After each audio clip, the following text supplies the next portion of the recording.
ఏర్పాటు చేయాలి. టీడీఏలో తక్షణమే స్పెషల్ డిఎస్సీని ఏర్పాటు చేయాలి. డిఎస్సీలో ఇచ్చినటువంటి పోస్టులను స్థానిక ఆదివాసులతో భర్తీ చేయాలి.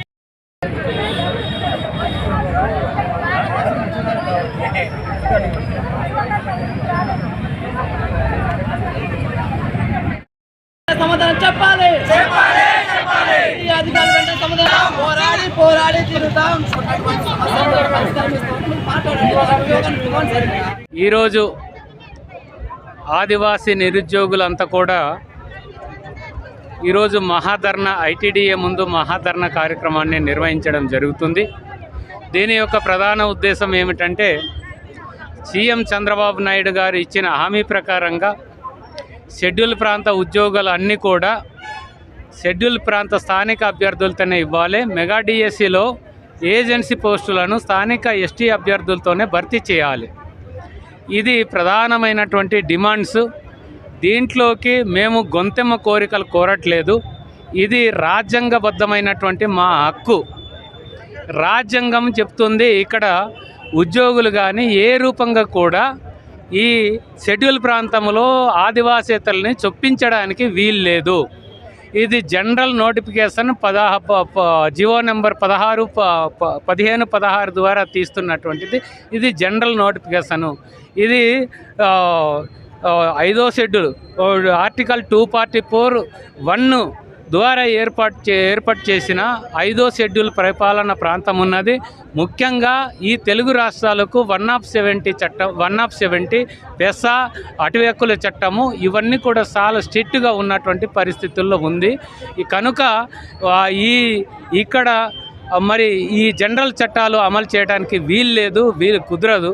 ఆ సందర్భంలో మరి ఇక్కడ స్థానిక ఎస్టీ అభ్యర్థులతో మెగా డిఎస్సిలో సుమారుగా ఈ స్థానికులకి దక్కాల్సిన ఒక 4000 ఉద్యోగాలు ఏజెన్సీ ప్రాంత ఉద్యోగాలన్నీ కూడా నాన్ ట్రైబల్స్తో పిలిచేస్తున్నటువంటి పరిస్థితి ఉంది. మరి చంద్రబాబు నాయుడు గారు హామీ ఇచ్చారు, ఏజెన్సీ ప్రాంత పోస్టులు ఏజెన్సీ వాళ్ళతోనే భర్తీ చేస్తామని చెప్పేసి. అలాగే జీవో నెంబర్ 3 సుప్రీంకోర్టు కొట్టేసిన తర్వాత దానికి ప్రత్యామ్నాయ ఏర్పాట్లు మేము చేసి ఆదివాసులకి న్యాయం చేస్తామని చెప్పేసి చెప్పడం జరిగింది. కనుక ఈ మెగా డిఎస్సి పోస్టులు కూడా స్థానిక ఎస్టీ అభ్యర్థులతోనే భర్తీ చేయడానికి ఇప్పుడు తక్షణమే షెడ్యూల్ ప్రాంత ఉద్యోగ నియామకాల చట్టం చేయాల్సి ఉంది. ఆ చట్టం ప్రకారంగా ఈ పోస్టులన్నీ కూడా మాకే ఇవ్వాల్సినటువంటి అవసరం ఉంది. అది రాజ్యాంగ నియమం అయినప్పటికీ కూడా ఈరోజు జనరల్ రోస్టర్ ప్రకారంగా ఏజెన్సీలో నాన్ ట్రైబల్స్కి ఇస్తున్నారు. ఇది తీవ్రమైనటువంటి, ఇది రాజ్యాంగానికి ఉల్లంఘించి మాకు అన్యాయం చేస్తున్నారు అనేది మీకు విజ్ఞప్తి చేస్తున్నాము. మీ సంక్షేమం కోసం మంచి చేస్తారనేటటువంటి నమ్మకం ఉన్నప్పటికీ కూడా ఈ 4000 పోస్టులు ఏజెన్సీ పోస్టుల్ని నాన్ ట్రైబల్స్కి ఇచ్చేయడం ఇది ఒక చారిత్రకమైనటువంటి తప్పిదం అవుతుంది. కనుక మేము అవసరమైతే మేము ఖచ్చితంగా ఉద్యమాల బాట పట్టాల్సినటువంటి పరిస్థితి ఉంది.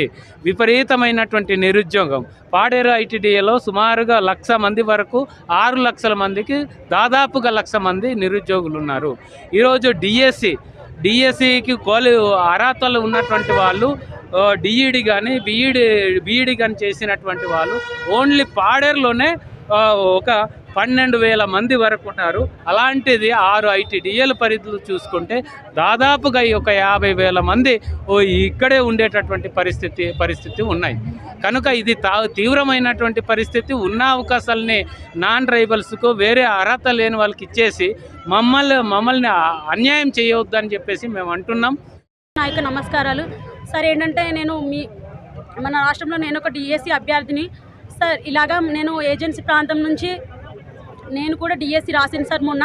అలాగా మా ఏజెన్సీ ప్రాంతం నుంచి 12,000 మంది రాశాను సార్. అందులోని కేవలం మాకు మా ఏజెన్సీలో మాత్రం 21 పోస్టులే అంటున్నారు సార్. అందులో లేడీస్కి సంబంధించిన అయితే 7 అంటున్నారు. అలా 7 పోస్టులే అంటే ఇక ఈ లేడీస్ ఎంతమంది రాసింది? అంతమంది రాసినప్పుడు కేవలం 7 కంటే ప్రజెంట్ ఇప్పుడు 100 మందికి 60 అబోవ్ వచ్చింది సార్ మార్క్స్. వస్తే ఆ 100 మందిలో ఇప్పుడు 60 వచ్చిన వాళ్ళు 100 మంది అయితే 7 పోస్టులు ఎవరికి ఇస్తారు, ఎవరికి వదిలేస్తారు సార్? ఇంత అన్యాయం ఎలా సార్? మీరు ప్రకటించారు పేపర్లో, అందరు చదివాం, సంబరపడిపోయాం. మా చంద్రబాబు గారు ప్రభుత్వం వచ్చింది, మాకు ఏదో న్యాయం చేస్తారు, మేము చక్కగా ఉద్యోగాలు చేసుకుంటాం హాయిగా. మా అన్నదమ్ములు 2018 డిఎస్సిలో ఎలా ఉద్యోగాలు సాధించారో మేము అలాగే సాధించి మేము కూడా చక్కగా పాఠశాలలో ఉద్యోగాలు చెప్పుకుంటూ హ్యాపీగా మేము కూడా మా జీవితాలని ఎంతో బాగుపరుచుకొని హ్యాపీగా ఉద్యోగాలు చేసుకుంటాం అనుకున్నాం సార్. కానీ ఇప్పుడు మీరు ఇచ్చిన హామీ ఒకటి, ఇప్పుడు జరుగుతున్నది ఒకటి సార్. మేము ఎలా సార్ ఇంత అన్యాయాన్ని ఎలా తట్టుకోవాలి? అందుకే మేము రోడ్డు మీదకి వచ్చి మిమ్మల్ని కోరుకుంటున్నాం సార్, మాకు న్యాయం చేయండి సార్. ఎందుకంటే మేము మా పేరెంట్స్ డబ్బులు లేకపోయినా ప్రతి ఒక్కరు కూడా, మా బిడ్డ కూడా మంచి టీచర్ అవి రేపు పొద్దున్న మా ఏజెన్సీలో పిల్లల్ని వాళ్ళని ఎంతో చక్కగా అభివృద్ధి చేయాలి, వాళ్ళు కూడా మంచి స్థాయిలో ఉండాలి, మంచి పిల్లల్ని మంచి స్థాయిలోకి తీసుకెళ్లాలని, మమ్మల్ని టీచర్స్గా తీర్చిదిద్దాలని ఎంతో కష్టపడి మాకు డబ్బులు లేకపోయినా సరే డైట్లు బీఈడీలు చదివించి, నెక్స్ట్ వచ్చేసి మాకు సరిగ్గా ప్రిపరేషన్ లేదని చెప్పి కోచింగ్లు 50,000